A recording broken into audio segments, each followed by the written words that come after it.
Assalamualaikum warahmatullahi wabarakatuh.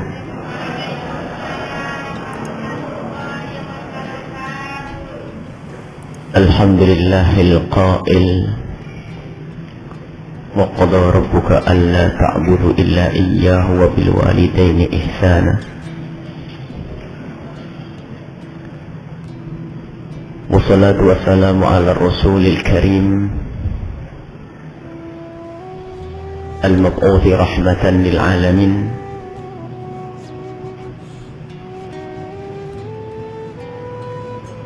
وعلى آله المطهرين وأصحابه الطيبين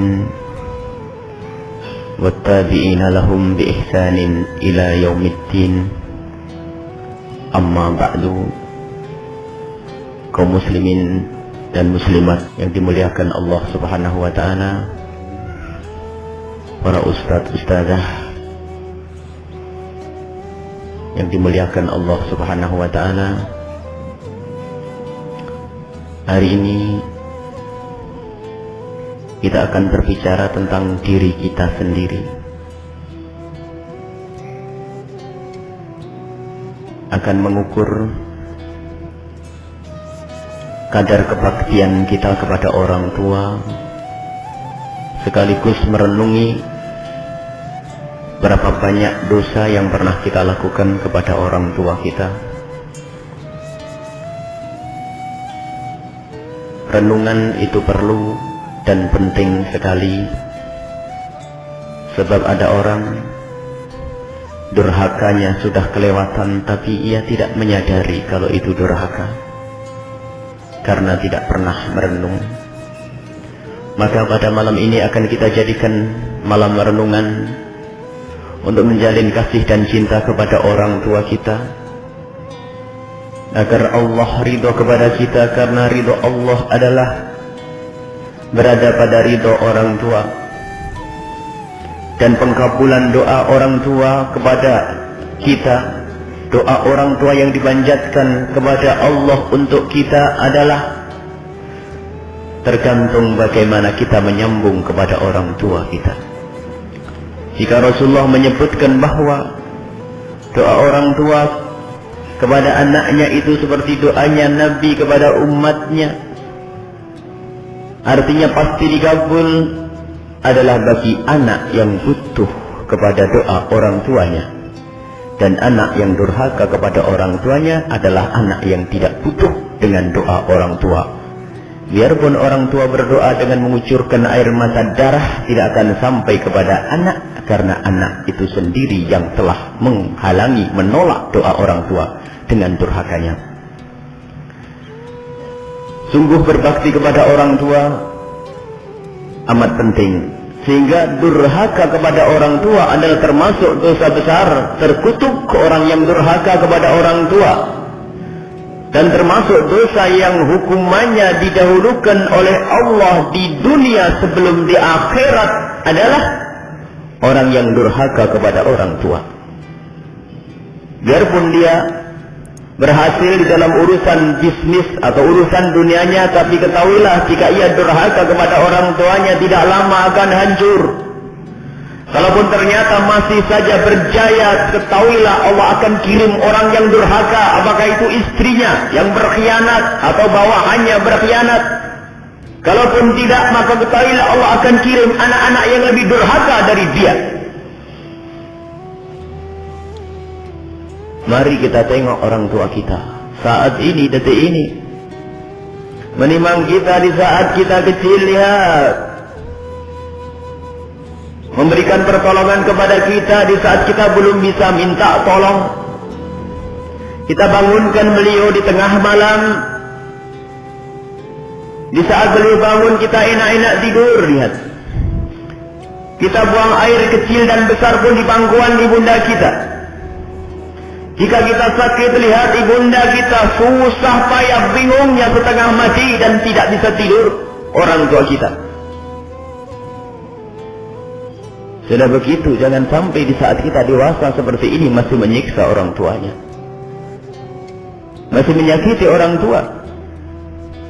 Dan sungguh dosa kepada orang tua, durhaka kepada orang tua ini menghalangi pengampunan Allah. Bahkan menjadikan seorang mati su'ul khotimah, tidak bisa mengucapkan kalimat syahadat di saat mati. Seperti yang pernah terjadi kepada salah satu sahabat Nabi yang bernama Alqamah. Kesulitan untuk mengucapkan kalimat syahadat di akhir hayatnya, sehingga Nabi Muhammad mengutus untuk bertanya kenapa. Tidak ada yang tahu. Akhirnya Nabi Muhammad bertanya, apakah masih punya orang tua? Tidak ada kecuali ibunya saja. Yang tersisa adalah ibundanya. Akhirnya sang ibunda ditanya, bagaimana anakmu? Dijawab, anakku ini Masya Allah ahli salat, ahli puasa, ahli ibadah.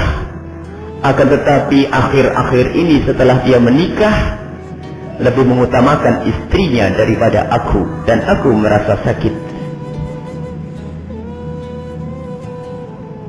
Akhirnya diminta orang tua ini agar memaafkan sang anak, tetapi orang tua ini masih berat. Akhirnya Nabi Muhammad mengutus para sahabat Nabi untuk mengumpulkan kayu bakar. Setelah dikumpulkan kayu bakar, bertanya perempuan ini, untuk apa ini? Dijawab, untuk membakar anakmu, sebab siksa di akhirat lebih pedih daripada siksa dunia. Akhirnya sang ibu ini mengatakan, aku rela dengan anakku. Aku rela dengan anakku. Lihat. Dan di saat orang tua ini mengatakan aku rela dengan anakku, maka ketahuilah saat itu juga Alqamah bisa tersenyum dan mengucapkan kalimat asyhadu an la ilaha illallah wa asyhadu anna Muhammad Rasulullah. Setelah itu meninggal. Lihat, seandainya dia seandainya orang tuanya tidak memaafkan akan dibakar, ibaratnya begitu. Hukumannya berat di dunia. Rasulullah tidak ingin ini disiksa di akhirat. Maka hati-hati dengan orang tua. Wa qadha rabbuka alla ta'budu illa iyyah. Menyembah kepada Allah puncak ibadah, iman. Dijajar. Wa bil walidaini ihsana, dan berbuat baik kepada orang tua. Orang yang paling dekat kepada kita, orang yang paling peduli kepada kita. Maka hati-hati. Siapapun dari kita harus koreksi diri kita, bagaimana kita dengan orang tua kita. Ada cerita lagi,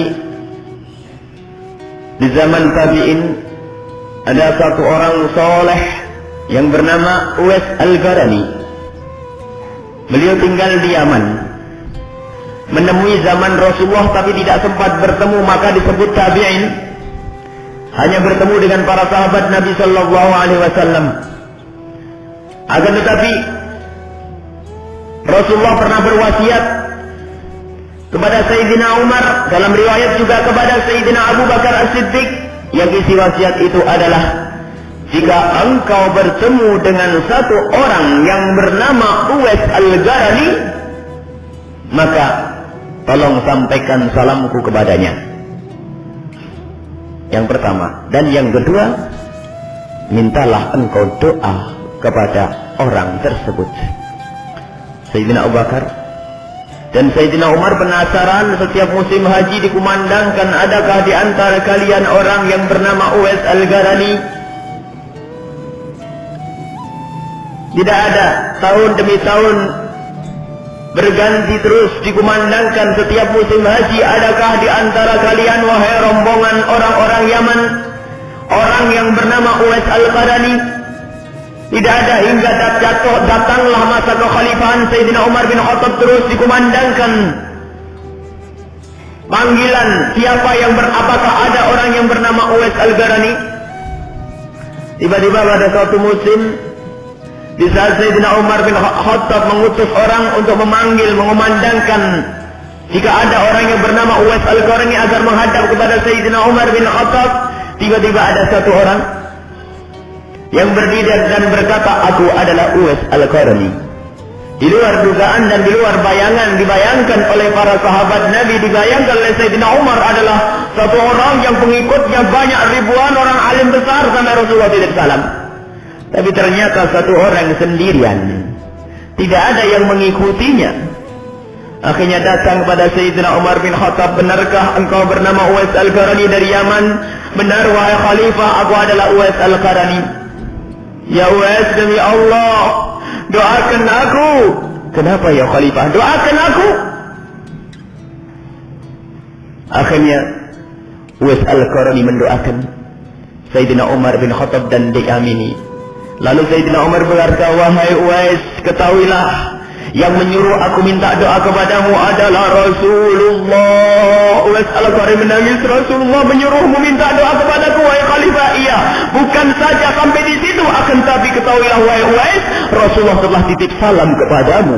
Dijawab oleh Uwais Al-Qarani, alaika wa alaihi salam ya Khalifah, dan dirangkul, menangislah dua orang ini. Setelah itu dilepas Uwais Al-Qarani, aku ingin tahu apa rahasiamu? Kamu punya amal apa hingga seperti ini? Ya Khalifah, aku tidak punya kelebihan apa-apa, aku orang biasa di Yaman. Oh tidak, engkau pasti punya amal. Dan selama ini engkau di mana? Aku di Yaman. Kenapa engkau tidak ke Mekah, ke Madinah sampai Rasulullah titip salam? Apakah kau tidak rindu dengan Rasulullah? Menangis Uwais, ya Khalifah, adapun kerinduanku kepada Rasulullah tidak bisa dibendung. Setiap saat aku berdoa bisa ingin bertemu dengan Rasulullah. Setiap waktu melihat orang haji aku menangis, ingin bisa berangkat dengan mereka di masa hidupnya Rasulullah. Akan tetapi wahai Khalifah, di rumahku masih ada ibundaku yang tidak bisa aku tinggal. Ya. Khalifah Umar bin Khattab lalu berkata, ya Uwais Al-Qarani, inilah rahasiamu. Ini rahasiamu. Lihat, kalau ada orang mau menimbang, lebih utama mana Rasulullah dengan ibunya? Rasulullah, Nabi, mulia, wahyu turun kepada beliau. Akan tapi Uwais Al-Qarani saat itu demi menjaga ibundanya sehingga tidak bisa datang kepada Rasulullah, ternyata di saat seperti itu malah diagungkan, dimuliakan oleh Rasulullah SAW. Rasulullah menitipkan salam dan menyuruh Sayyidina Umar bin Khattab memohon doa. Rasulullah berbangga dengan orang yang berbakti kepada orang tuanya. Maka beribadah jangan dengan hawa nafsu. Ini kan Rasulullah, secara akal akan berkata seperti itu. Ini Rasulullah, ibu nanti saja. Lihat, ibunya di rumah tidak ada yang membantu.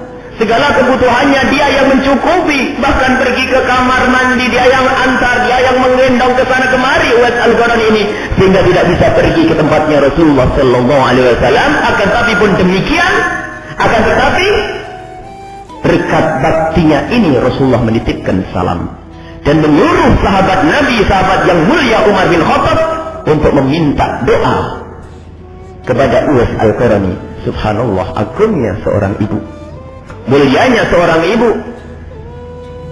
Maka sampai hari ini pun para ulama selalu menjelaskan, termasuk uzurnya Jumatan itu adalah kalau ada ibunya sakit di rumah, boleh tidak usah Jumatan jika ibunya menginginkan agar kita menjaganya dan tidak ada yang dekat kepada ibunda kita. Lihat, apalagi urusan pengajian seperti ini, jangan ngaji jika ibu butuh bantuan kita di rumah.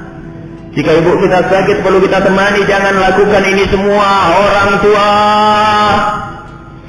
Jangan sampai ibadah kita dengan hawa nafsu. Ini ibadah jamaah, sholat masjid, Jumatan dan sebagainya. Ibu dulu.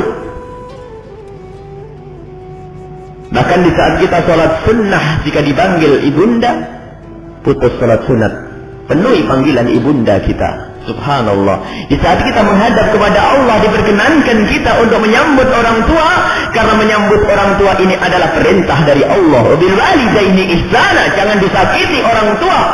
Bahkan Allah telah mengukuhkan fala taqul lahuma uffin, jangan mengatakan kepada orang tua dengan satu kalimat yang menunjukkan kebosananmu, kejenuhanmu bergaul dengan orang tua. Kalau ada hal yang menyakitkan yang lebih rendah dari niscaya Allah akan mengungkapkan dengan kalimat itu. Paling sederhananya cara menyakiti, paling rendahnya cara menyakiti, itu pun dilarang oleh Allah Subhanahu wa taala. Wala taqul lahuma uffin wala tanharhuma, dan jangan bentak orang tua. Orang tua jangan dibentak, jangan disakiti orang tua. Masya Allah. Dipanggil orang, dinasihati orang tua sambil nyanyi-nyanyi. Coba, belum punya anak. Coba kalau punya anak nanti giliran nasihati anak. Anaknya dinasihati sambil ketuk-ketuk pintu nyanyi-nyanyi. Marah. Barangkali kita pernah melakukan semua itu. Hari ini adalah hari kita berpisah dengan dosa kita.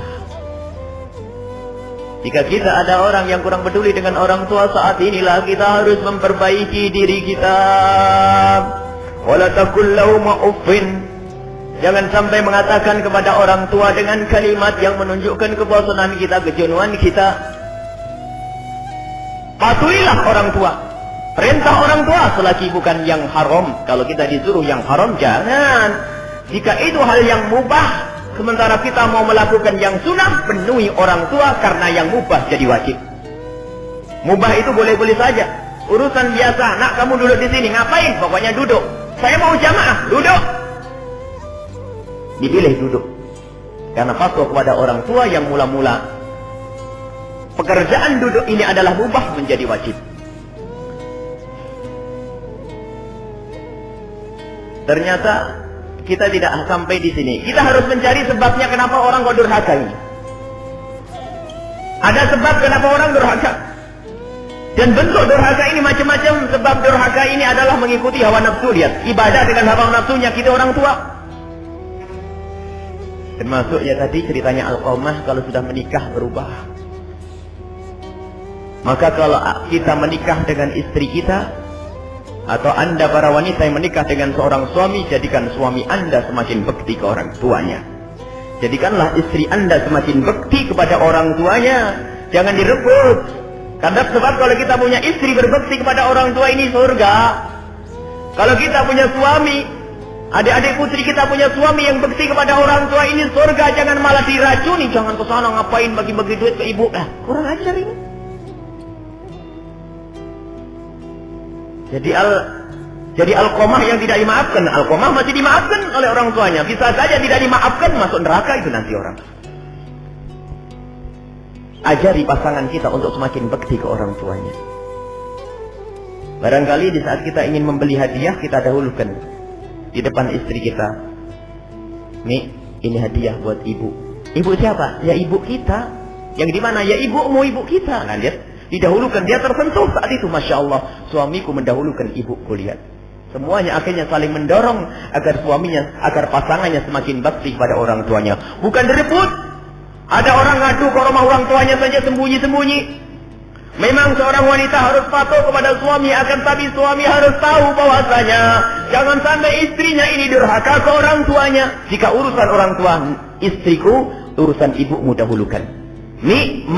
Urusan umi sama abah dahulukan. Lihat, ini pendidikan yang harus kita berikan. Memang ada sebuah kisah sahih. Ada seorang suami berpesan kepada istrinya, kamu jangan kemana-mana ya. Akhirnya suaminya pergi, bapak ibunya sakit. Di saat bapak ibunya sakit, dia tidak berani keluar karena patuh ke orang tuanya. Sampai dijemput berkali-kali, dia berani, dia takut kepada dia takut melanggar suaminya. Sampai orang tuanya meninggal, ternyata ada kabar gembira, orang tuanya sangat berbahagia. Lihat, sang anak tidak bisa kunjung ke ibunya, tapi ini kemuliaan karena apa? Dia patuh ke suaminya. Suaminya tidak melarang itu, karena suaminya pergi nggak tahu. Kalau suaminya tahu pasti disuruh itu tadi. Tapi kepatuhan ini harus seorang istri patuh kepada suami. Tetapi suami harus membantu istri agar bisa tetap berbakti kepada orang tuanya. Memang saya lebih berhak. Kamu sudah diserahkan mobil itu nikah saya, ngasih nafkah aku, bapak ibumu tidak tanggung jawab. Ini ngajari tidak benar tetap. Ada apa dengan ibumu? Ada apa dengan abahmu? Keperluannya apa? Mari apa yang harus kita bantu ini? Kalau tidak kita bisa masuk neraka gara-gara istri kita. Dan tidak ada perlunya kalau punya istri ngajari kita durhaka kepada orang tua. Sampai seorang suami ada mau memberikan duit kepada ibunya sendiri sembunyi-sembunyi dari istrinya. Kalau perlu melalui tangan istrinya biar mantu ini semakin disayang oleh ibu. Ini duit kasihkan ibu. Lihat alangkah indahnya semacam ini. Dan itu kemesraan yang harus kita bangun. Berbakti kepada orang tua ini adalah indah. Dan model durhaka ke orang tua ini macam-macam. Ada orang yang sampai memukul orang tuanya, subhanallah. Mukul orang tuanya. Tidak normal otaknya itu. Membentak orang tuanya. Ada sampai membunuh orang tuanya, subhanallah. Dan jangan lengah. Kita harus banyak merenung, berdurhaka kepada orang tua. Ini ada yang membentak, cuek kepada orang tua. Bahkan ada yang sangat halus. Tidak terasa tiba-tiba sudah durhaka kepada orang tuanya. Kita sering membuat contoh. Ibu lagi sakit di rumah sakit. Mempunyai 5 anak. 5 anak ini Masya Allah anak-anak yang berbakti. Selama ibunya sakit di rumah sakit, semuanya menginap di rumah sakit. Sampai tidur di bawah, semuanya menggelar tikar, Masya Allah. Ada yang mijet kaki, mijet tangan, ada yang semuanya mengabdi kepada ibundanya. Sehari, 2 hari, 3 hari, 4 hari, 6 hari, sampai seminggu. Dan dirasa ibu ini mulai baik. Ada salah satu dari 5 bersaudara ini yang datang ke tempatnya dokter. Dokter, punten, mohon maaf. Ibu ini gimana keadaannya? Dan kapan kira-kira bisa dibawa pulang agar saya persiapkan di rumah? Kata dokter, dilihat-lihat, oh sudah, kondisinya sudah membaik. Ya, kalau hari apa? Hari ini hari Ahad, ya Selasa boleh pulang. Oh begitu dok, terima kasih. Pulang setelah menghadap ke dokter, ke kamar ibundanya. Kemudian hari Senin pagi malam Senin sudah berpesan kepada saudaranya, Dek, Bang, saya mau pulang duluan, mau nyiapin kasur ibu di rumah. Mau saya bersih-bersihin rumahnya karena ibu hari Selasa sudah boleh pulang. Kata yang 4, oh ya enggak apa-apa Kak, bener enggak apa-apa. Pulanglah salah satu ini ke rumah ibundanya, dirapikan ranjangnya, semuanya Masya Allah. Spraynya diganti semuanya. Hari Senin tidak ke rumah sakit karena dia sibuk di rumah. Sudah tidak ke rumah sakit juga tidak telepon abangnya. Hari Selasanya pun begitu, tidak ke rumah sakit juga tidak telepon dengan saudara-saudaranya di sana. Sampai di sore hari Selasa ibunya datang dengan mobil ambulan, Masya Allah. Ibu pulang, Alhamdulillah, sehat, diciumi kiri kanan, senang. Ibu jangan sakit lagi. Lihat, kelihatannya anak yang di rumah ini termasuk anak yang berbakti ke orang tuanya. Akan tetapi Allah lebih tahu apa yang ada di hatinya. Kenapa dia milih-pilih pulang dulu? Kenapa dia hari Senin tidak telepon saudaranya?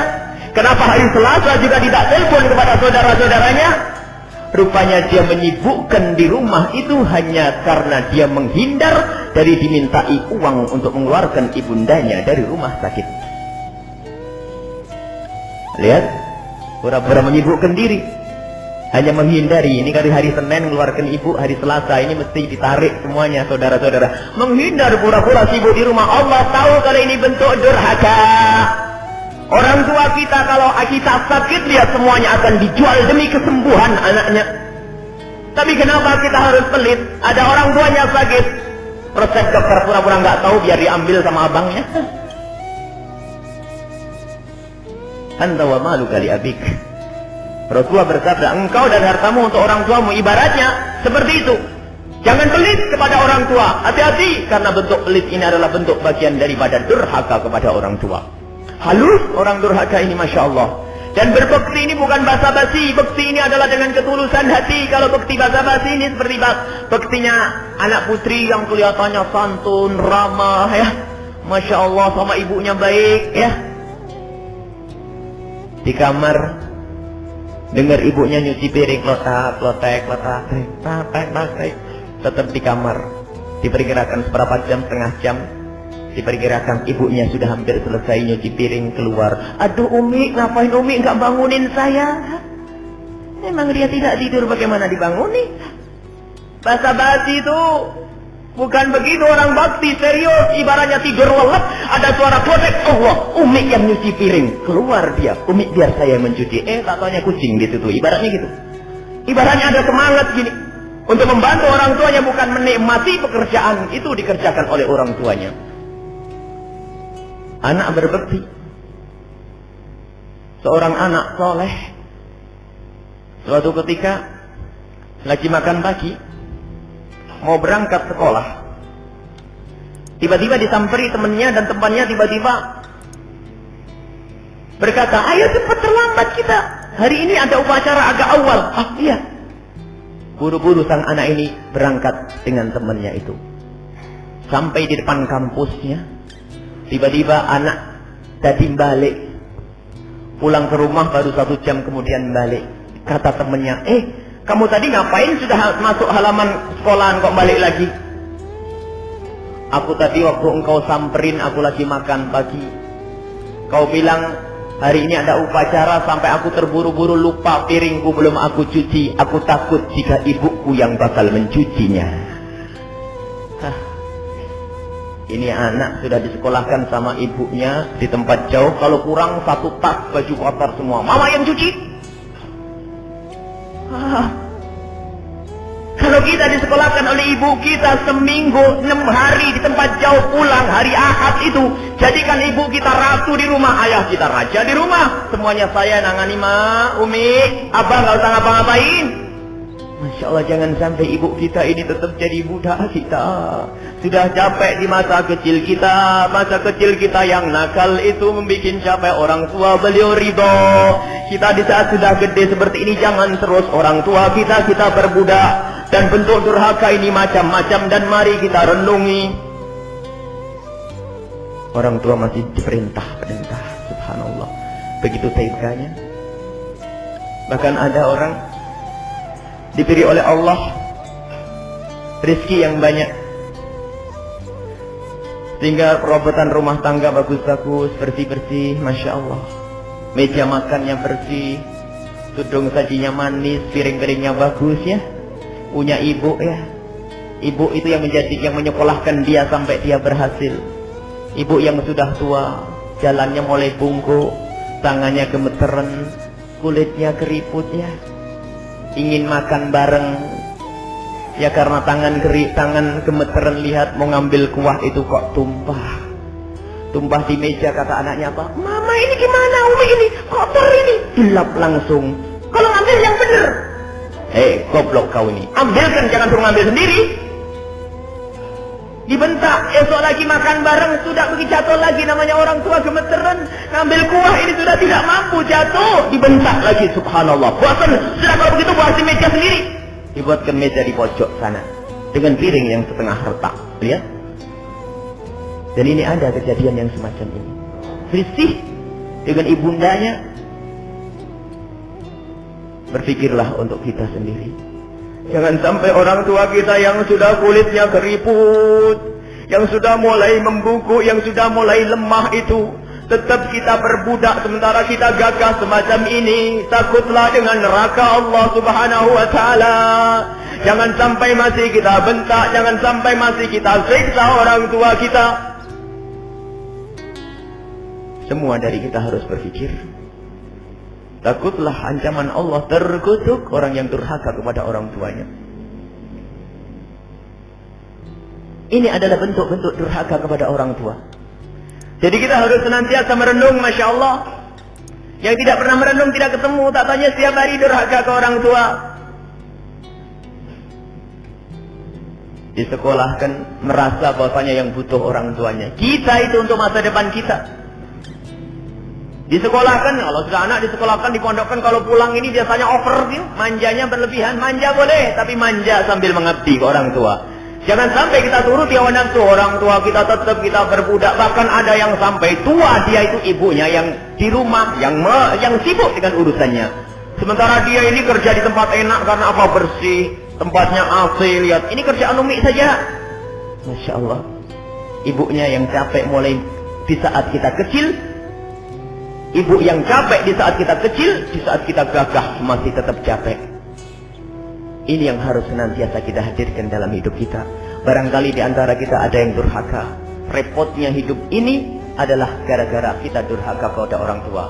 Barangkali ada durhaka yang tidak pernah kita rasa, tapi hukumannya diberikan oleh Allah sehingga susah. Hidup capek, istri mulutnya tajam, suami suka nempeleng, anak kurang ajar, tetangga bisa saja ini sebab kita durhaka ke orang tua.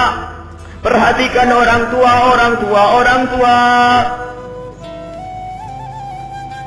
Banyak sebab orang ini durhaka ke orang tua. Barangkali kalau kita bercerita tentang anak muda, ada durhaka ke orang tua adalah di saat pernikahannya. Pernikahan, karena anak ini telah menjalin cinta lebih dahulu sebelum menikah, lihat, sama orang tuanya berbohong. Zaman anak muda saat ini, hati-hati. Orang tua kok dibohongi, hati-hati. Berbohong itu sudah jelek, apalagi yang dibohongi orang tua. Bohong itu adalah jelek, tapi kalau yang dibohongi orang tua, jeleknya luar biasa itu. Jelek, sangat jelek.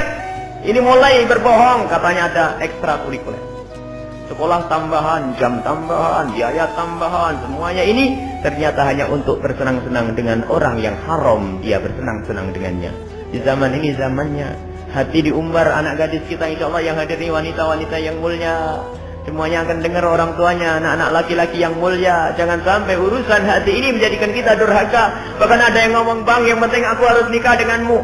Ibumu gimana? Terserah masalah ibu, yang penting aku padamu, bang. Oh, hati-hati kalau ada perempuan seperti ini. Ibunya yang menimang mulai kecil ditinggal, apalagi engkau. Jadi ciri kalau pengen cari menantu yang baik, cirinya baik enggak dengan bapak ibunya, gitu saja. Kalau sama bapak ibunya nggak baik, percuma. Kalau nggak patuh, wah, ibunya saja ditinggal, apalagi mertua, ditendang gitu nanti. Di sini makna. Jadi bakti kepada orang tua, cari sebab apa orang menjadikan durhaka. Dan termasuk durhaka yang paling berbahaya adalah di saat orang tua setelah mati, rebutan warisan. Subhanallah. Dengan saudaranya bermusuhan, ya. Memutus tali persaudaraan termasuk bentuk durhaka kepada orang tua. Nabi Muhammad mengajari kalau ingin berbakti kepada orang tua yang telah meninggal adalah baikilah orang yang dibaiki oleh orang tuamu. Kira-kira siapa di antara orang yang hidup ini yang dibaiki oleh orang tua kita? Tidak ada lain kecuali adalah saudara-saudara kita. Setelah itu kita ambil warisnya. Kita musuhi, lihat dosa ini luar biasa. 3 dosa. Ambil haknya saudara. Yang pertama, yang kedua, memutus tali persaudaraan. Yang ketiga, durhaka kepada orang tua. 1 dosa saja dilakukan, tol gratis masuk neraka itu. Apalagi numpuk 3 ini, masya Allah. Harta. Dan masih banyak kita coba cari apa sebabnya kita durhaka ke orang tua. Mengutamakan orang lain dari orang tua kita, khususnya ibu. Ibu, masya Allah, ibu lemah mengandung 9 bulannya, menyusui kita dengan penuh ketelatenan, kesabaran. Imam Bukhari dan Muslim meriwayatkan, ayun nasi ahadkum minni bi husni suhbati. Siapa ya Rasulullah orang yang lebih berhak untuk aku perlakukan dengan baik? Dijawab, ummuk, ibumu. Summaman, kemudian siapa lagi? Ummuk, ibumu. Summaman, kemudian siapa lagi? Ummuk, ibumu. Kemudian siapa lagi ya Rasulullah? Baru abuk. 3 kali pangkatnya ibu, baru ayah, ya. 3 kali pangkatnya ibu, karena ibu cenderung lebih lemah, capek, masya Allah. Ada orang katanya soleh, bagus, ilmu tidak menjamin orang bisa berbakti kepada orang tua. Bisa saja dengan ilmunya bentak-bentak karena ibunya bodoh, ibunya goblok, ya. Ibunya bodoh, ibunya goblok, bapaknya bodoh, goblok. Lihat, dia sekolah mentereng, pakai baju bagus, ibunya keriput. Nah, ini ada biasanya celah orang untuk merendahkan orang tua, bentak-bentak. Bahkan ada orang yang malu dengan orang tuanya. Tanya, itu siapa? Pembantu. Innalillah. Dan ini cerita ini bukan cerita kosong, pernah terjadi di sebagian tempat. Malu gengsi dengan ibundanya atau gengsi dengan ayahandanya. Ada anak di satu kuliah, dikirim oleh bapaknya, buru-buru dia menyambut. Tatanya apa? Hanya mengambil kirimannya. Bapaknya pergi sana, cepat pergi. Takut ketahuan sama yang lainnya karena bapaknya pakai sepeda, ya. Tapi duit kirimannya diambil, ya. Masya Allah. Jadi ayo kita koreksi diri kita sendiri. Bagaimana bakti kita ke orang tua. Apalagi yang hidup bersama orang tua, ya. Kalau ada orang, ada lagi ini, durhaka kepada orang tua itu main dorong. Main dorongnya bagaimana? Ibunya itu mau tinggal di rumah abangnya, kata abangnya, aduh, dek, rumah saya kan kecil, rumah adik aja yang gede. Kata adiknya apa? Bang, rumah saya memang gede, tapi saya jarang di rumah. Siapa yang ngerawat, ya? Sebetulnya semua pengen menghindar, tidak mau ditempati oleh orang tuanya itu. Main dorong, di abang saja yang sana, ya, di sana banyak ini, Di sana pun berkata begitu, memang tempatnya enak di tempat saya, tapi banyak anak-anak, takut nanti ibu terganggu. Alasan itu, kalau orang bukti kepada orang tua, bang, ibu di saya. Dek, rumahmu kan kecil, mau taruh di mana? Biarpun kecil, untuk ibu ada. Rebutan, kata abangnya, biar dek di rumah saya yang gede. Bang, jangan, abang enak di dunia, jangan sampai saya di rumah di dunia rumah sudah kecil, di akhirat sempit, enggak. Saya pengen di dunia rumah saya kecil, tapi di akhirat gede, saya ingin memuliakan ibu. Rebutan. Enggak, saya. Kata abangnya, tidak dek. Di rumah saya gede, tempat saya akan saya beri hiburan buat ibu, taman yang indah dan sebagainya. Tidak bang, biar di rumah saya. Di rumahmu kecil, kamarmu kecil. Kamar itu aku kosongkan buat ibu semua. Kan tidak punya pembantu kamu. Aku yang akan melayani. Semuanya berjuang seperti itu. Kalau ibunya sakit, jangan pura-pura tidak tahu sakit, telepon, bang, ibu sakit, tolong bagian saya. Bagian apa dek? Untuk mengeluarkan rumah sakit, biar saya yang tanggung semuanya. Ini orang berbekti, bukan main dorong, sembunyi, pura-pura tidak tahu kwitansi, pura-pura tidak tahu resep, ini musibah. Jadi berbekti ini bukan basa-basi, akan tetapi dari hati. Dari hati. Hadirkan makna pengabdian kepada orang tua. Lihat, disinilah orang tidak akan membentak orang tuanya. Jangan dianggap sepele bentak orang tua, cemberut kepada orang tua. Jangan dianggap sepele kalau mati, saat itu mati su'ul khatimah. Baru bentak orang tuanya keselak mati, na'udzubillah. Hati-hati orang tua, subhanallah. Disinilah ayo semua dari kita ini mencoba merenung masing-masing. Jangan menengok orang lain. Itu orang durhaka ke orang tua. Ini orang durhaka kepada orang tua, tidak sisa sibuk kita ngurusi orang lain. Akan tapi mari kita lihat diri kita sendiri. Diri kita sendiri yang masih punya orang tua. Dan bagi orang yang orang tuanya sudah tidak ada, masih ada cara untuk berbakti. Banyaklah berdoa untuk orang tua. Dan bersedekahlah yang sering-sering atas nama orang tua, untuk orang tua. Dan perbaikilah orang-orang yang pernah baik kepada orang tua. Jadi tidak ada celah. Pokoknya tetap harus berbakti kepada orang tua. Anak banyak, Masya Allah. Harta banyak, istri, tapi tidak bakti kepada orang tua, tidak akan menghantarkan kepada kenikmatan. Justru ujiannya biasanya adalah di saat kita ini diberi kemuliaan. Kalau kita punya saudara, jangan sampai orang tua kita serahkan kepada saudara. Kita harus berusaha. Akan tapi terserah kepada orang tua sesukanya di mana. Kadang-kadang ibu itu lebih senang di rumah kuno ya, di rumah pertama. Tapi jangan sampai menikmati, apa itu? Menikmati jauhnya orang tua dari kita. Telepon, hari raya, tanyakan kepada diri anda sendiri yang jauh kepada orang tua. Tanyakan kepada diri kita, di saat hari raya siapa orang yang pertama kali kita telepon? Teman bisnis, kawan karib, atau orang tua?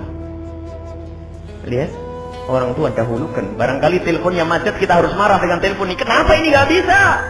Orang tuanya ditelepon urusan yang ke-20. Karena apa? Tidak menguntungkan, na'udzubillah. Keberuntungan yang sesungguhnya adalah orang tua. Dahulukan. Kalau kita jauh, jangan sampai lupa perhatian kepada mereka, kepada orang tua. Sering minta doa kepada orang tua. Dan ketahuilah, di saat orang tua ridho kepada kita, doanya langsung disambut oleh malaikat. Dan Allah akan mengabulkan.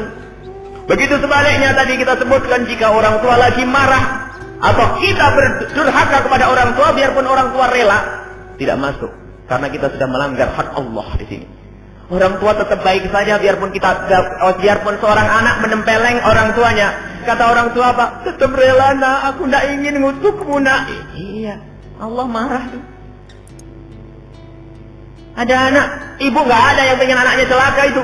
Biarpun anaknya badung, kurang ajar, nyakiti terus, tetap doa orang tua, semoga anakku baik-baik. Tapi lihat doanya tidak nyampe kepada anak, karena anak ini durhaka. Dia sendiri yang menolak doa itu, yang memutus kabel pengkabulan doa itu.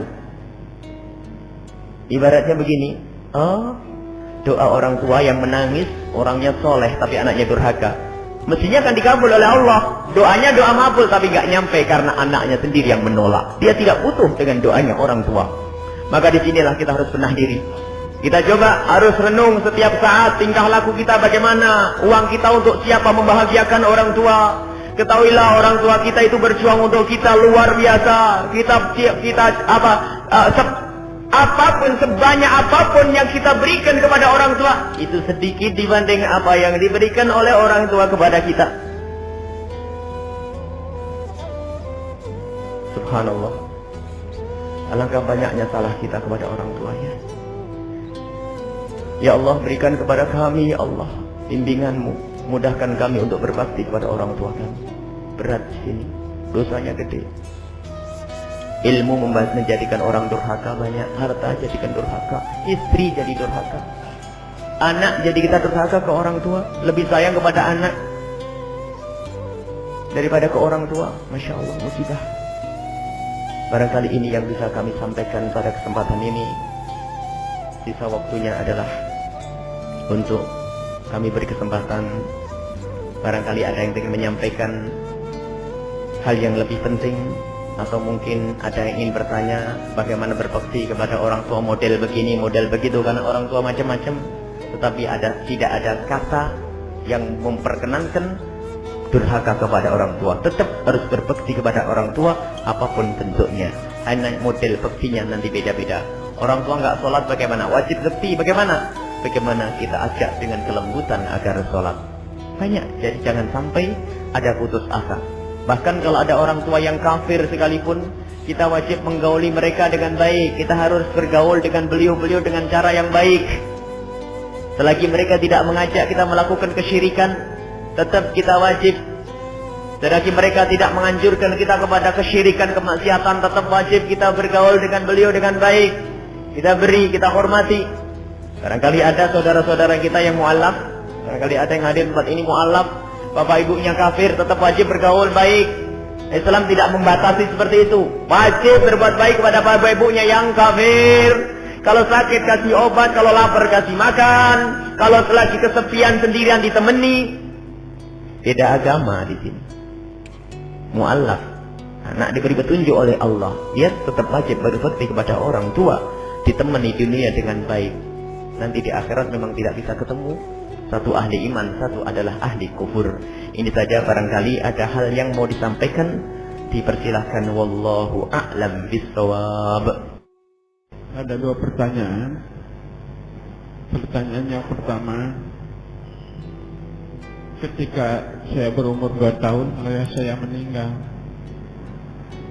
Saya diasuh oleh kakak ayah saya, oleh uwa. Bahasa Sunda itu uwa, kakaknya ayah. Ayah ibu angkat itu sangat sayang, sehingga digendong, dimomong. Tapi di samping sayang itu ada suatu kekecewaan karena beliau kurang normal pendengarannya, sehingga tidak bisa baca tulis Quran, salat pun jarang. Sehingga bagi saya merupakan suatu kekecewaan sampai sekarang. Suatu kekecewaan sampai sekarang. Langkah apa? Kecewanya gimana? Kenapa kecewa? Kecewa karena ibu angkat kurang salat, Tidak sholat. jarang salat juga. Ya belum tentu karena pendengarannya kurang. Jadi sayang itu hanya di hati. Tidak sholat. Sholatnya jarang, sholat juga kurang normal. Satu itu. Ya, dua, ada buku zikir karya Dr. Miftah Farid mengenai masalah kemantapan dan ketegaran batin. Bacanya Subhanallah wa bihamdihi ada dawlaki warodokan nafsi wa jinatasi wa midada kalimati. Yang artinya maksudnya Allah dengan sebanyak bilang makhluknya, maksudnya Allah dengan ridhonya zat dan ridhojatnya dan seterusnya. Maksudnya Allah dengan sebanyak bilang makhluknya, itu maksudnya Allah belum mantap dengan ridhonya zat dan ridhojatnya, pekerjaannya itu dan seterusnya. Saya Gimana? hati saya belum mantap. Itu untuk diri saya belum mantap pada hati, karena arti dengan jelas-jelasnya pekerjaannya itu ini belum menguasai. Gimana? Hati saya belum mantap. Warahmatullahi wabarakatuh. Mohon penjelasan sejelas-jelasnya karena ini kemantapan hati. Terima kasih. Assalamualaikum warahmatullahi wabarakatuh. Apa yang dimaksud dengan wali kutub dan wali abdal? Yang kedua, apa itu hormatan yang Bentar, yang perlahan. Apa itu? Dengan di mikrofonnya biar kedengaran gitu. Apa yang dimaksud dengan wali kutub dan wali abdal? Yang kedua, penghormatan yang didulukan yang bagaimana terhadap dalam Islam penghormatan kepada mertua atau orang tua, caranya bagaimana? Wassalamualaikum warahmatullahi wabarakatuh.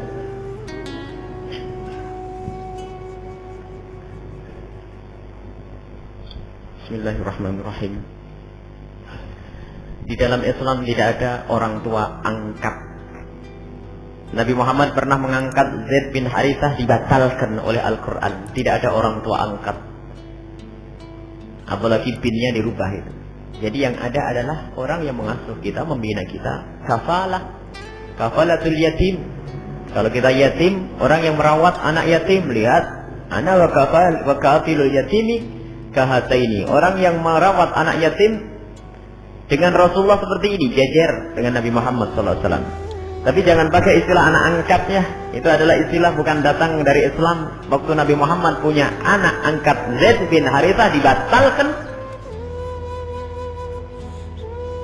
dengan jelas oleh Al-Quran, sehingga Zaid bin Harithah yang menikah dengan Sayyidah Zainab waktu itu, akhirnya Sayyidah Zainab dinikahi oleh Rasulullah SAW, karena Zaid bin Harithah adalah bukan anak Rasulullah SAW. Jadi istilah anak angkat, ibu angkat itu adalah bukan istilah dalam Islam. Islam tetap kalau orang nasab kepada bapak-bapak, sehingga termasuk tradisi ngikut barat itu apa? Nama istri itu hilang. Lihat di barat itu, lihat orang itu hilang langsung nasabnya, ikut suaminya. Misalnya suaminya Ahmad, istrinya Zainab Ahmad, padahal Zainab binti Abdullah. Maksudnya Zainab Abdullah tetap dalam Islam, tidak akan dilepas dari orang tuanya. Tapi kita sering ikut orang barat ini, Zainab Ahmad karena suaminya Ahmad. Ini adalah termasuk perubahan dan tidak diperkenankan. Harus diingatkan kalau hal yang semacam ini adalah tidak benar, bisa mengarah kepada keharaman yang berbahaya, merubah nasab. Zainab Ahmad karena suaminya Ahmad. Tidak, Zainab anaknya siapa? Abdullah. Zainab Abdullah, suaminya siapa? Ahmad. Nah ini. Dan ini kadang tidak diperhatikan orang. Jadi masalah kisah Zaid bin Harithah itu adalah pembatalan tabanni, ngangkat anak. Adapun merawat anak yatim mulia, kahataini fil jannati. Ana wa kafilul yatimi kahataini fil jannati.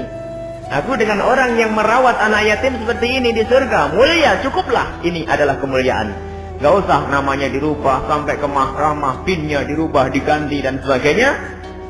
Ini adalah bukan tradisi dalam Islam. Anaknya seorang nasabnya kepada bapaknya terus dan tidak boleh dirubah. Dan hukumnya merubah nasab ini tidak akan mencium bau surga. Yang bau surga bisa dicium dalam ratusan tahun, artinya tidak akan masuk surga, merubah nasab. Jadi tidak. Kemudian itu adalah seorang paman yang sangat baik. Hal jazaul ihsan ilal ihsan.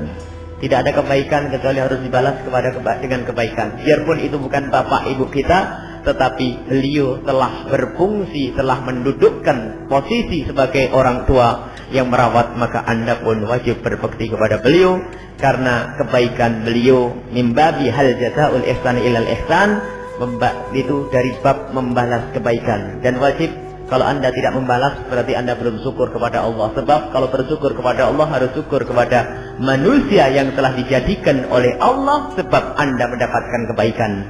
Nah, bersyukur di sini adalah bentuk bakti juga. Bentuk bakti bersyukur. Caranya bagaimana? Berikan yang terbaik. Itu saja intinya. Barangkali ada seorang anak sholat, ibunya nggak bisa sholat, lihat. Berikan yang terbaik bagi ibu ini adalah bagaimana bisa sholat. Caranya Anda tetap berusaha. Terus sampai kapan? Dan tidak boleh putus asa. Sampai orang tua mati atau kita yang mati. Jadi tidak ada putus asa, dasar kepala batu dikasih tahu nggak mau. Oh, mana? Kalau tidak bisa dengan cara ini, ambil cara satunya. Barangkali tadi permasalahannya ibu atau paman yang merawat itu tidak banyak sholat karena pendengarannya tidak baik. Barangkali harus dengan cara yang lain. Jangan harus Anda pastikan Anda yang menjadikan dia sholat. Tidak, Anda hanya punya bakat, punya tugas berusaha mendidik beliau agar sholat. Kalau masih tidak sholat, usaha lagi, setiap usaha ada pahalanya di hadapan Allah. Ini pahalanya orang berbakti. Jadi terus, jadi betul Anda menyesal, kecewa karena Anda ada iman, tidak ingin orang yang merawat Anda masuk neraka. Harus seperti itu. Jadi benar itu. Akan tapi jangan sampai putus asa, dasar tua, tuli, nggak bisa misalnya. Oh tidak, tetap berusaha. Kalau barangkali dengan tulinya kita deketi dengan bahasa isyarat atau mungkin tulisan, dia paham tulisan. Intinya jangan sampai ada keputusasaan. Barangkali Anda pernah mengadu bapaknya tidak pernah sholat. Kalau disuruh sholat susahnya setengah mati. Lah, bekti kita kepada orang tua adalah mengajari sholat ini. Dan harus ini termasuk berbakti karena dia telah berbuat baik kepada kita. Kalau kita biarkan, kita kelewatan karena dia telah merawat kita, menggedekan kita. Lalu kita biarkan, Allah tidak akan terima ini. Karena apa? Belum bersyukur ini. Tidak akan diterima oleh Allah. Karena apa? Kita bentuk manusia yang tidak bersyukur. Biarpun dia bukan orang tua kita, akan tetapi dia telah punya kebaikan seperti orang tua kita. Kemudian kebetulan ingat, termasuk yang dibutuhkan oleh orang tua kita di saat beliau tua atau sakit adalah Allah. Kita dekatkan kepada Allah. Biasanya ini orang tua yang sakit, lihat, beliau tidak butuh kamar mewah, dia tidak butuh kasur empuk lagi, tapi beliau butuh kita senantiasa menalkin beliau untuk berzikir kepada Allah. Di saat orang tua sakit ya, dibantu sholatnya. Di saat orang tua sudah lemah, dibantu ibadahnya. Di saat orang tua sudah tidak bisa berbuat apa-apa, dibantu lidahnya agar bisa berzikir dan hatinya ingat kepada Allah Subhanahu wa taala. Ini yang dibutuhkan. Ratusan juta sudah tidak butuh karena nyawanya sebentar lagi dicabut oleh Allah. Ia ingin mengucapkan di akhir hayatnya la ilaha illallah. Maka kita ingatkan, jika kita menunggu orang tua di rumah sakit, musibah bagi orang kaya. Kenapa? Kalau rumah sakitnya orang kaya itu biasanya dilengkapi dengan televisi dan sebagainya. Bapak ibunya sekarat mau mati, anaknya asik dengan sinetron dar ketawa, tak taunya bapaknya dicabut dalam keadaan menyesal, tidak ada yang menuntun talqin la ilaha illallah. Makanya dianjurkan kita membaca Al-Quran terus bergantian. Karena apa? Biarpun lidah beliau tidak berucap, tapi hati masih mendengar iman, la ilaha illallah bergantian. Jangan putus. Barangkali di saat itu dicabut, maka orang tua dalam keadaan mendengar kalimat thayyibah, mendengar Al-Quran, sholat di hadapannya, bahkan dibimbing untuk sholat selagi dia masih bisa. Kalau tidak dituntun melihat sholat, dia akan sholat dengan membayangkan, menghadirkan dengan hatinya. Karena tidak ada batasan sholat, orang tidak wajib sholat lagi kalau sudah memang sudah mati. Selagi masih ada akal, kemudian ada ruh, maka dia tetap wajib sholat. Kalau tidak bisa berdiri dengan duduk, nggak bisa duduk baring, nggak bisa baring telentang, nggak bisa telentang adalah dengan isyarat dengan pelupuk matanya. Kalau tidak mengisyaratkan dengan hatinya, kalau sudah mengisyaratkan dengan hatinya nggak bisa, disolati itu. Nah, habis ceritanya. Intinya harus tetap dekat kepada Allah. Ini diantaranya sering dilupakan. Biasanya kalau kita kunjung orang sakit, ingat Allah, ingatkan Allah. Karena kadang-kadang kita kunjung rumah sakitnya orang kaya itu malah kasihan. Televisinya film, karena apa? Capek seharian nunggu orang tua. Orang tuamu dengan kenakalanmu yang demam berhari-hari, timang digendong. Sudah gitu buang air besar di bangkuannya, kencing di bangkuannya. Giliran jaga orang tuanya gantian sama abangnya kecapean nonton film. Lihat, Masya Allah. Takut kita bentuk orang durhaka. Ini diperhatikan ya, bakti kepada orang tua. Khususnya di saat beliau sakit dan barangkali dicabut nyawanya saat itu, ketahuilah yang dibutuhkan orang tua kita adalah talqin Allah. Kenalkan Allah, Rasulullah, Allah. Subhanallah, kalau meninggal orang tua ini karena talqin kita, jangan khawatir nanti kalau kita mati ada yang menalqin kita. Ada yang mengantarkan kita kepada zikir kepada Allah Subhanahu wa ta'ala. Kemudian Tadi yang kedua pertanyaannya, oh subhana, Masya Allah, ada masalah doa untuk tasbitul iman macam-macam. Kalau yang dari Rasulullah Sallallahu Alaihi Wasallam melalui Al-Quran, ala bi dzikrillah tatma'innul qulub. Kalau pengen hati tenang, tentrem, maka banyaklah berzikir, dan itu termasuk zikir kepada Allah Subhanahu Wa Taala. Maka boleh-boleh saja berzikir la ilaha illallah, memperbaharui iman. Sabda Nabi Sallallahu Alaihi Wasallam, jaddidu imanakum, wahai para sahabatku, berbaharuilah imanmu. Dijawab oleh para sahabat, wa kaifa nujaddidu imanana ya Rasulullah, bagaimana kami memperbaharui iman kami? Dijawab, aksiru min qouli la ilaha illallah, perbanyaknya membaca la ilaha illallah. Intinya zikir menjadikan hati tenteram, mantap ya. Bahkan Imam Ghazali mengatakan, kalau pengen mantap iman tidak harus dialog falsafi, bukan harus berbicara tentang mantek dan sebagainya. Kalau pengen iman mantap, banyak baca Al-Quran, banyak zikir ya. Itu yang diajak dialog falsafat masalah ketuhanan begini-gini, puyeng apa-apaan tuh. Tak, bukan tambah iman. Banyak zikir, baca Al-Quran. Sebab semua huruf dalam Al-Quran ada rohnya, ada maknanya yang dititipkan oleh Allah di hati kalau kita membacanya. Itulah iman nanti. Tiba-tiba hati tentrem, rajin sholat, rajin ibadah dan sebagainya. Wali abdal, wali kutub ada riwayat bahwasanya ada wali abdal, wali kutub. Biarpun riwayat ini banyak orang yang menolak.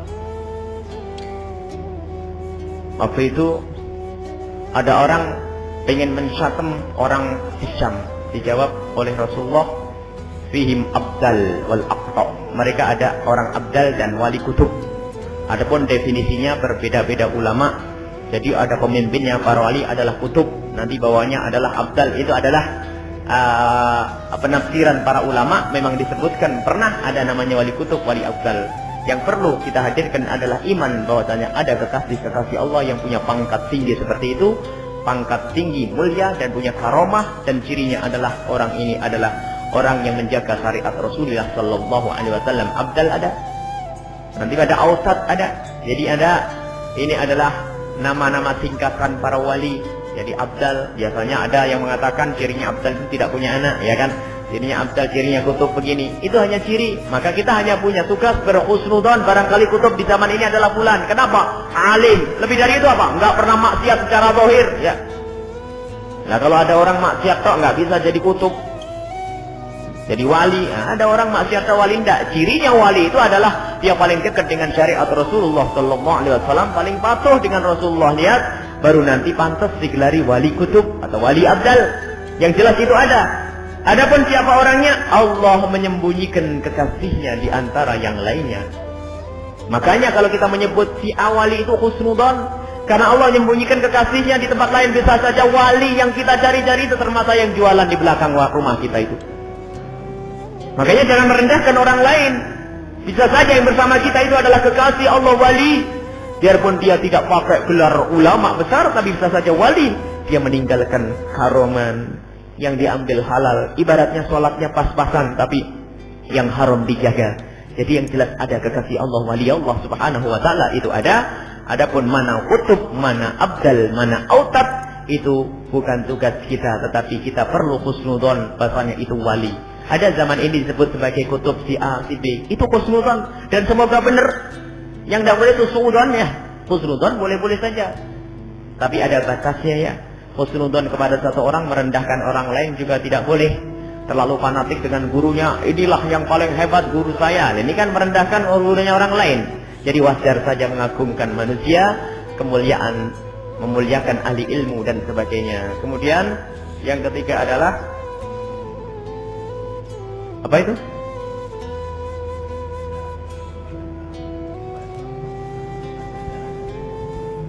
Bagaimana caranya berbakti kepada mertua dan orang tua? Tidak ada beda. Mertua adalah orang tua istri kita. Cara berbakti kepada mertua kita ya istri kita aja, suruh berbakti yang benar. Kita kasih duit, nah ini. Jadi jangan dibedakan. Orang tua kita, kalau kita menghormati mertua kita, sebetulnya kita mengajari istri kita agar berbakti. Dan wajib bagi suami mendidik istrinya benar, bukan dididik kurang ajar. Muliakan itu mertua karena dia adalah orang tua sang istri. Dimuliakan. Orang tua kita, orang tua kita, istri kita nanti memuliakan orang tua kita. Kalau kita sudah memuliakan mertua kita. Jadi intinya jangan sampai di sini itu ada yang menyakiti. Jangan ajari pasangan kita untuk durhaka kepada orang tuanya. Adapun caranya bermacam-macam, karena biasanya cara itu ada hubungannya dengan watak orang tuanya bagaimana. Ada orang tua yang menuntut banyak, ya. Ada mertua yang menuntut banyak. Jangan lari dari tuntutan selagi masih bisa penuhi. Atau misalnya ibu menginginkan kita tinggal di situ, sementara mertua menginginkan istri tinggal di sana. Bagaimana? Tunjukkan bahwasanya kita pengen di sana. Ya sudah, ma, kita seminggu di sini, seminggu di sini, seminggu di sini, seminggu di sini. Lihat kita sibuk, akhirnya sudah, nak, bagaimana kamu mau? Jangan duduk di sini saja, saya nggak mau di situ. Sakit yang di sana. Jadi yang penting jangan sampai disakiti. Kita cari celah. Apa kira-kira yang menjadikan mereka semua itu senang? Ini jangan sampai kita ini membeda-bedakan, karena kalau kita durhaka kepada mertua sebetulnya telah mengajari istri kita untuk durhaka. Berarti istri kita bukan ahli surga. Rugi punya istri bukan ahli surga. Ini saja, barangkali ada yang lainnya. Tinggal satu pertanyaan lagi. Ini ada pertanyaan, ada sangkut pautnya dengan berbakti kepada orang tua. Bagaimana caranya apabila seorang gadis akan mengutarakan keinginannya untuk menikah kepada kedua orang tuanya, apabila calon sudah dipilih oleh anak tersebut tapi tidak disetujui karena tidak sederajat, apakah anak gadis itu boleh menentang orang tuanya padahal dia keturunan dari keluarga santri? Anak yang baik, jika dia punya pilihan, bukan harus memastikan pilihannya itu. Cobalah beradab kepada orang tua. Tanyakan kepada orang tua kalau ini anak soleh dan soleha. Tanya, abah, umi, abah punya calon untuk saya atau tidak? Lihat. Kalau ternyata beliau mengatakan sudah, ya sudah, kita dengar, kita lihat. Kalau ternyata mengatakan belum, bagaimana kalau orang itu bukan pacarku? Ini musibah kalau pacarku. Kalau sudah pacarku, dia tentang orang tua nanti itu. Dinasihati orang tua, anak nggak baik, siapa bilang nggak baik, jangan. Pokoknya mah kalau nggak mau itu mah, belum apa-apa sudah ngancam ini. Bagaimana mau bahagia hidupnya nanti? Jadi makanya kami selalu menghimbau untuk anak-anak kita, jangan dipautkan hati itu sebelum pernikahan. Itu menjadikan kita durhaka ke orang tua. Padahal orang tua punya pilihan lebih bagus, masih dipaksa.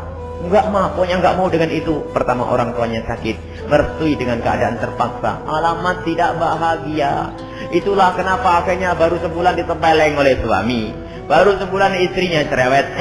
Itu gara-gara kawinnya, menikahnya bukan dengan ridho orang tua. Ketahuilah ridho orang tua segala kebahagiaan di situ.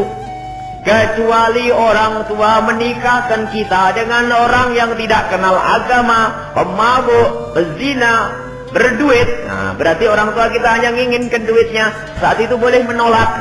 Tapi kalau secara zahir wajar dia bukan seorang ahli maksiat, ada agamanya, dengar orang tua, biarpun tidak punya duit, bakal kaya nanti. Tolong didahulukan kemauan orang tua, jangan memaksakan kehendak.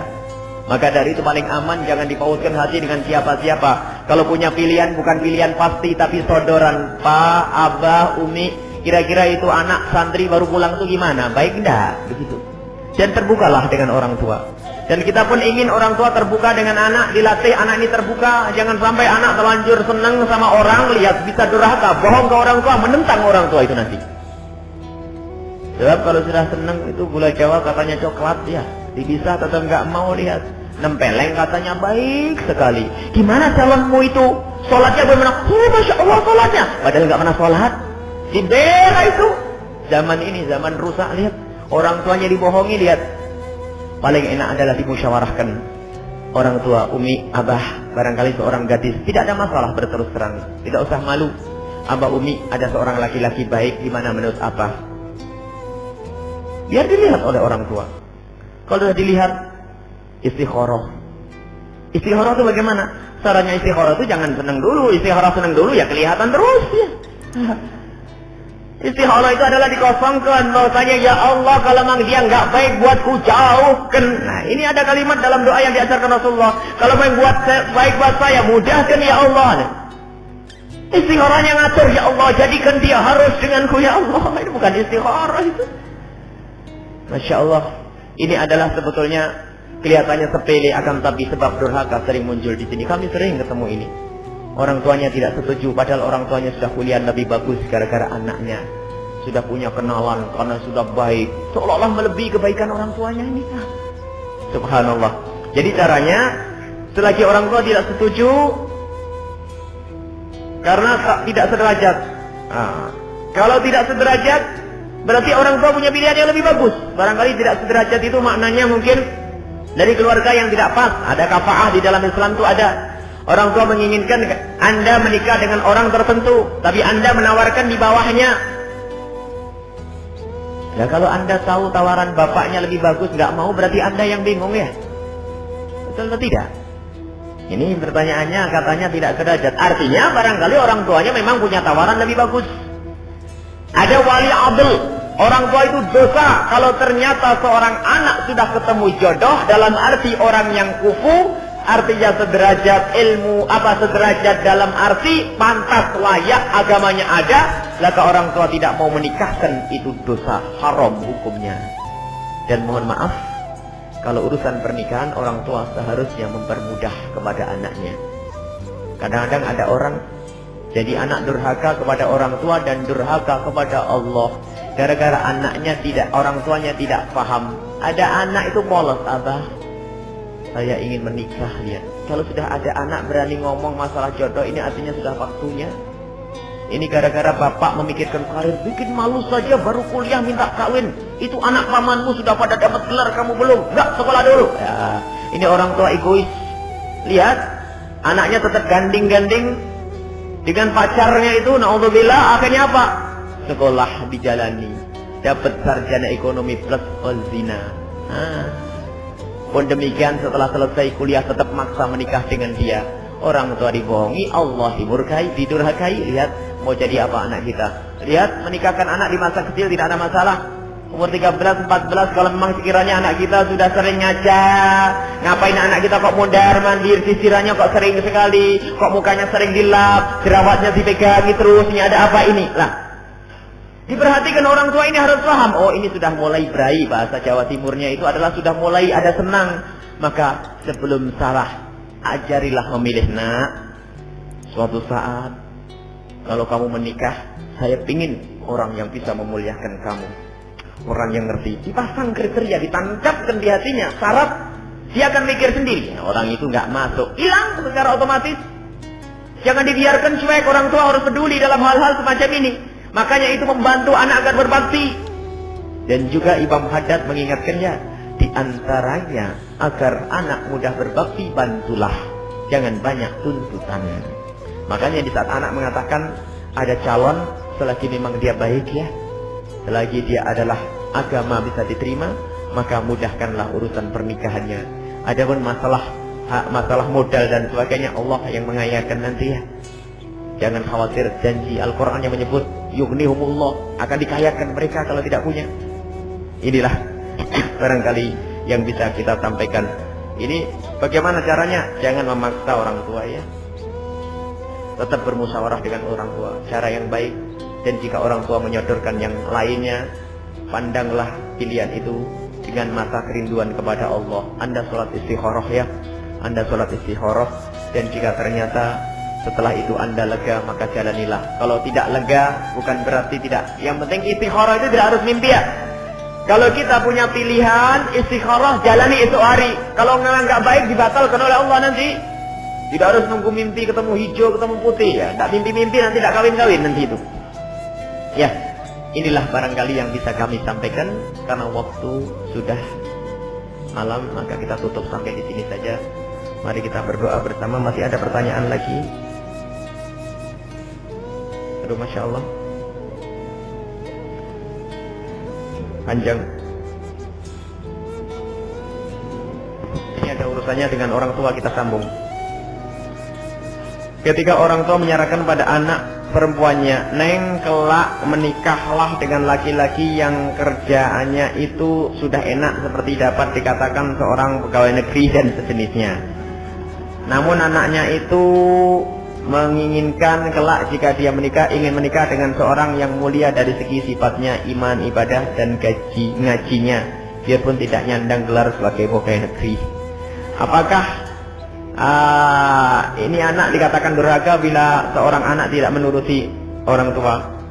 Bukankah rezeki itu sudah diatur oleh Allah? Benar. Orang tua jika ingin mengarahkan anaknya, jangan sampai dibidik urusan hartanya.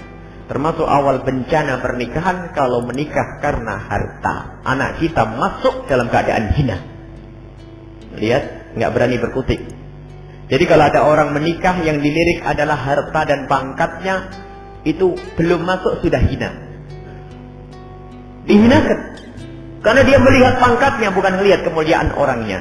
Jadi kalau nganjurkan orang, dia haruslah dengan syarat pegawai negeri dan sebagainya. Yang penting anak soleh, kerjanya apa? Halal. Makanya kalau ada orang melamar putri Anda, tanyakan kerjaannya apa, bukan gede gajinya. Halal apa haram, gitu saja. Bertani. Sip. Kuli. Sayyidina Ali kuli, kurang mulia apa? Daripada di kantor apa? Kantor perusahaan apa ya gitu. Nggak bener, ya rugi. Subhanallah. Jadi carilah yang halal, biarpun itu kuli, biarpun ini. Ketahuilah halal itu yang paling penting. Kalau urusan kuli-kuli, Sayyidina Ali kerjaannya nurunkan kurma. Diambil menantu oleh siapa? Adakah putrinya lebih bagus dari Siti Fatimah Zahra? Sejuta wanita, miliaran wanita tidak akan bisa menyamai Siti Fatimah Zahra. Tapi dinikahkan oleh Rasulullah dengan seorang hebat, Imam Ali yang sangat tawadhu, kerjanya jadi kuli. Yang dicari mulia, halal. Kita pun begitu. Jangan cari kerjaannya dulu yang mapan dan sebagainya. Biarpun mapan tapi istri kita, anak kita ditempelengin, mau apa? Dihinakan, untuk apa? Kita ingin orang yang soleh. Sehingga dikatakan, nikahkanlah anakmu dengan orang soleh. Kalau dia mencintai anakmu, ia akan memuliakannya. Jika ternyata suaminya tidak mencintai anakmu, tidak akan zalim, tidak akan aniaya. Lihat. Kalau anak kita menikah dengan orang soleh, dia tidak akan aniaya. Kalau seandainya tidak cinta kepada anak kita, kalau dia cinta kepada anak kita akan memuliakan anak kita. Ini barangkali pembahasannya bukan pernikahan, ini semuanya bab pernikahan ini. Semoga mendapatkan istri yang bekti kepada orang tuanya, mendapatkan suami yang bekti kepada orang tuanya dan mertua, sehingga betul-betul hidup ini bahagia di dunia dan di akhirat. Bismillahirrahmanirrahim. Alhamdulillahirabbil alamin. Allahumma shalli ala sayyidina Muhammad wa ala ali sayyidina Muhammad.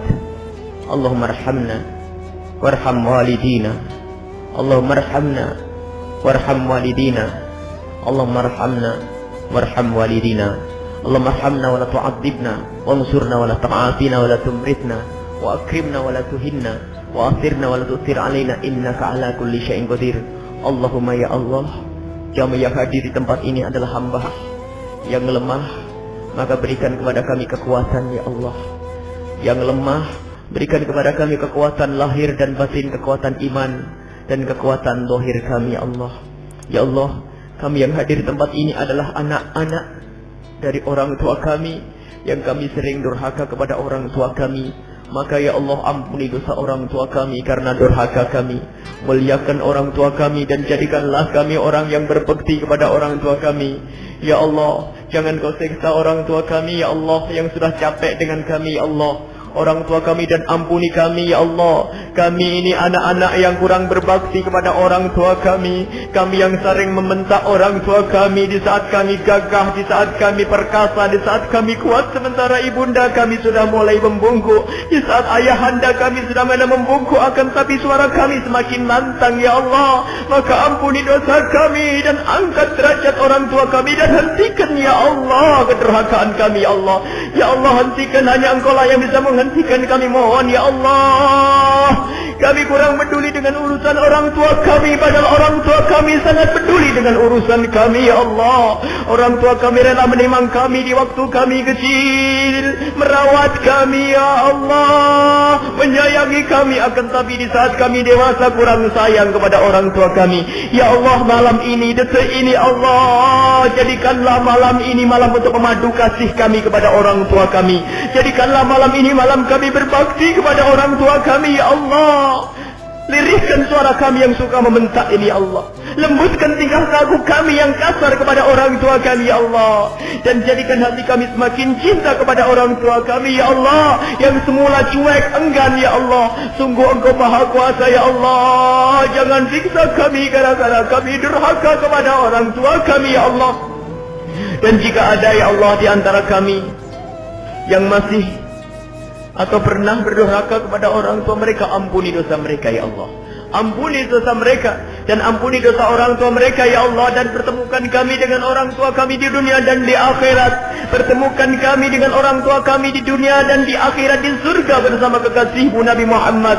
Ya Allah, sungguh Kau Maha Kuasa, dan jauhkan kami dari segala kemaksiatan. Jauhkan kami dari sebab-sebab kami durhaka kepada orang tua kami. Jauhkan kami dari sebab kami menyakiti orang tua kami. Jauhkan kami dari sebab-sebab kita menyakiti orang tua kami ya Allah. Sungguh Kau Maha Kuasa ya Allah. Orang tua kami ya Allah, orang tua kami ya Allah, orang tua kami ya Allah, orang tua kami ya Allah. Berikan kepada mereka kelak husnul khatimah, berikan kelak husnul khatimah, dan panjangkan umur mereka yang masih hidup. Panjangkan umur mereka dalam ketaatan serta sehat walafiat, dan berikan kepada kami panjang umur ya Allah dalam ketaatan serta sehat walafiat ya Allah. Dan jauhkan kami dari memutus tali persaudaraan, dan jauhkan kami dari minum-minuman keras, jauhkan kami dari segala kemaksiatan, jauhkan kami ya Allah dari zina yang hina dan Kau hinakan ya Allah, yang saat ini orang pada tidak takut melakukannya, padahal itu hina dan busuk. Jika ada di antara kami ada yang pernah terpeleset dalam hina dan busuknya zina ya Allah, berikan kepada mereka kesadaran dan ampuni dosa mereka, dan tutuplah aib mereka di dunia dan di akhirat ya Allah. Jadikanlah mereka benci kepada zina tersebut ya Allah. Jangan cabut nyawa kita sebelum Kau ampuni dosa mereka ya Allah. Ampuni dosa kami ya Allah. Jangan sisakan sedikit pun dari dosa-dosa itu ya Allah. Jangan cabut nyawa kami sebelum Kau ampuni dosa kami ya Allah. Jangan cabut nyawa kami sebelum Kau ampuni dosa kami ya Allah. Kami takut mati membawa dosa. Setiap dosa yang kami bawa akan Kau siksa. Setiap orang yang mati membawa dosa akan Kau siksa, dan kami takut siksa-Mu ya Allah. Kami takut neraka-Mu. Kami tidak ingin merasakan neraka-Mu biarpun sedetik ya Allah. Ya Allah, maka ampuni dosa kami, mudahkan segala urusan kami, lapangkan rezeki kami. Jika ada yang sakit, sembuhkan ya Allah. Jika ada yang sakit, sembuhkan ya Allah. Jika ada yang sakit, sembuhkan ya Allah. Jika ada yang punya hutang, mudahkanlah mereka membayar hutang mereka, dan berikan kepada kami ya Allah pasangan yang Kau ridhai. Jadikanlah hidup, wujudkan keindahan di rumah tangga kami, rumah tangga yang di situ ada orang berbakti kepada orang tuanya, orang tua kasih kepada anaknya ya Allah, sehingga rumah tangga kami adalah rumah tangga yang indah sebagai mukadimah keindahan kelak di akhirat ya Allah. Ya Allah, yang belum mendapatkan pasangan, berikan kepada mereka pasangan-pasangan yang Kau muliakan, yang menjadikan mereka mulia di dunia dan di akhirat ya Allah. Mulia di dunia dan di akhirat, dan berikan kepada kami keturunan yang soleh solehah, yang bisa berbakti kepada kami, yang bisa mengantarkan kami kepada ridha-Mu ya Allah, yang bisa mengantarkan kami kepada kemuliaan di dunia dan di akhirat ya Allah. Sungguh Engkau Maha Kuasa, dan berikan kepada kami husnul khatimah, mati dalam keadaan iman, mati dalam keadaan iman ya Allah, mati dalam keadaan iman. Jika Engkau hendak mencabut nyawa kami kelak ya Allah, cabutlah nyawa kami di saat kami sujud di dalam salat kami. Cabutlah nyawa kami di saat kami mengabdi kepada orang tua kami. Cabutlah nyawa kami di saat kami berbakti kepadamu ya Allah. Cabutlah nyawa kami di saat kami beribadah. Cabutlah nyawa kami di saat Kau ridha pada kami ya Allah. Jangan cabut nyawa kami di saat kami durhaka kepada orang tua kami. Jangan cabut nyawa kami di saat kami memutus tali persaudaraan. Jangan cabut nyawa kami ya Allah di saat Kau murka pada kami. Jangan cabut nyawa kami ya Allah di saat kami durhaka kepadamu. Kami takut mati dengan sejelek-jelek kematian. Kami takut mati dengan sehina-hina kematian ya Allah. Kami takut mati dengan sebusuk-busuk kematian ya Allah. Kami ingin mati dalam keadaan husnul khatimah. Kami tidak ingin mati dengan su'ul khatimah. Kami ingin mati dengan husnul khatimah ya Allah. Mati dalam keadaan iman. Dan jadikanlah ya Allah ucapan kami kelak di akhir hayat kami adalah kalimat agung, la ilaha illallah Muhammadur Rasulullah. ربنا آتنا في الدنيا حسنة وفي الآخرة حسنة وقنا عذاب النار وصلى الله على سيدنا محمد وعلى آله وصحبه وسلم والحمد لله رب العالمين. الفاتحة.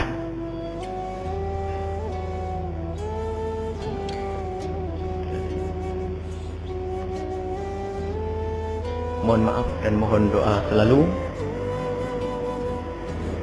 Mohon maaf, wabillahi taufiq wal hidayah. Wassalamualaikum warahmatullahi wabarakatuh.